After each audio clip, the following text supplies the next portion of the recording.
Hi Julia Street, it's Miss Natalie, and today I'm going to be telling you one of my favorite fairy tales. It's called Jack and the Beanstalk. And a fairy tale is simply a story that's make-believe, so it's not real. Let's get started. Once upon a time, there was a little boy and his name was Jack. And he lived with his mother and their pet cow named Daisy. And they worked very hard at their home. They had gardens and animals to take care of. They worked very hard, but they didn't have any money. Their family was very poor. And one day, Jack's mother asked Jack to take their cow into town to sell the cow for some money. They were both very sad, but had no other choice. So Jack took the cow and he walked slowly through the forest. Soon he bumped into a man. The man was carrying a bag, and he offered the bag to Jack, and he said, "Inside this bag are magic beans. If you plant these, you'll never have to worry about anything ever again." Jack thought about the trade, the beans for the cow, and thought about how his mother might feel. Then he decided that his mom would be happy because the man had said they were magic and that they would never have to worry again. So he traded the man, feeling a little bit sad about saying goodbye to his pet cow Daisy, but was excited to share the seeds with his mom. So Jack ran home as fast as he could and showed his mother the bag of magic beans and told her that the man had said that they would never have to worry again if they planted these seeds. Jack's mom was feeling very upset about this. She did not believe that the beans were magic and that they would do anything. She thought that Jack had been fooled. So she threw the beans out the window, and they both went to bed feeling a little bit sad. The next morning, Jack woke up and looked out the window. And what do you think he saw? It was a beanstalk growing up into the sky. It was enormous. It grew so tall he couldn't even see where it ended. Jack thought about whether or not he should go up, but he was really curious, so he decided to climb. So he climbed and climbed and climbed up through the clouds until he came to a castle. And when he got to the castle, he knocked on the door. But there was no answer, but the door was cracked and it opened slowly. He smelled something delicious. And as he walked into the dining area, he saw breads and cakes and all types of delicious food covering the table. As he moved closer, he decided to maybe just have a little bit. He felt the ground shake and he heard the giant, "Fee, fi, fo, fum, I smell the breath of an Englishman." Jack quickly scurried and hid behind the table. Well, the giant sat down at the table once he couldn't find Jack and began to eat. As he was eating, he decided to count some of his money. And as he was counting, he became tired and fell fast asleep. As he was sleeping, Jack crept along, took the money, and quickly went back down the beanstalk.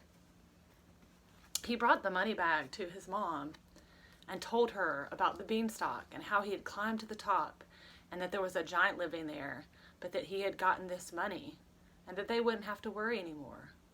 Jack's mother was very happy, but warned Jack to not go back, that it wasn't safe. So that night they went to bed, and then again the next morning, Jack looked out the window and saw the beanstalk. He was so curious still. He knew he shouldn't, but he decided to climb again. So up, up, up the beanstalk he went and came to the castle door again. The door was cracked open once again, and he could smell all that delicious food. He couldn't resist. He went on in and went to the table just to have maybe a little taste. Then again the ground began to shake. "Fee, fi, fo, fum, I smell the breath of an Englishman. It was a giant again. Jack scurried and hid behind the table once more. So the giant sat down at the table and began to eat again. You know, he was a giant and he was very big, so he eats a lot of food. So he ate and ate. And then he decided to bring his magic hen to the table to lay some eggs. So the hen came to the table and he said, "Hen, lay me some eggs." And that hen wasn't just like any old hen. It actually laid golden eggs. So the hen laid several golden eggs. And as the giant counted the eggs, he became tired once more.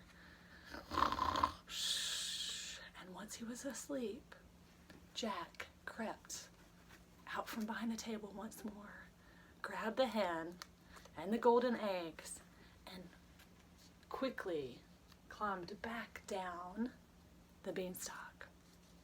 He brought the hen and the golden eggs to his mother. She was so excited once more and told Jack this was wonderful news, that they would never have to worry about money and being poor again. But then she warned him once more, "Please, Jack, you must not go back up that beanstalk again. It is very dangerous." That night they both went to bed again. And the next morning, Jack woke up and again he looked out the window and he saw that beanstalk still outside his window. He decided he would just go just one more time, and then that was it. So up the beanstalk he went to the castle doors. He crept in and went towards the table once more. And again the ground began to shake. He knew the giant was coming. "Fee, fi, fo, fum. I smell the breath of an Englishman." Jack scurried and hid behind the table once more. This time the giant sat down. He ate just a little bit, but then he said, "I'm bored. I would love to hear my magical harp play." So he brought the harp to the table and placed it on the table. And he said to the harp, "Play me some lullabies." So the harp began to play some beautiful, soothing music. Soon the giant had fallen asleep again. Once again, Jack crept quietly. He couldn't resist taking this harp that played beautiful music. As he picked up the harp, the harp began to yell, "Help! Help!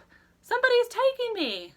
The giant woke up, and once he realized that Jack had taken the harp, he ran after him. Jack quickly ran to the beanstalk and climbed down as quickly as he could. Right behind him, on the beanstalk, came the giant, and he was furious.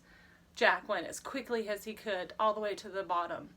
Now the giant was a little bit bigger than Jack, so it took him a little bit longer to come down. He moved a little bit slower. So when Jack got to the bottom, he ran as fast as he could to his shed and got an axe, and he began to chop at the beanstalk. As the giant was coming down, the beanstalk began to shake, and then all of a sudden, crack! Down went the beanstalk and landed right on top of the giant. Jack was so relieved he had barely escaped. He brought the magic harp over to his mom and explained what had happened. She was happy that he was safe and that they would never have to worry again about money and being poor and not having enough food to eat. They also decided to take some of the money and go back to town, and were able to buy back their sweet cow, Daisy. The end.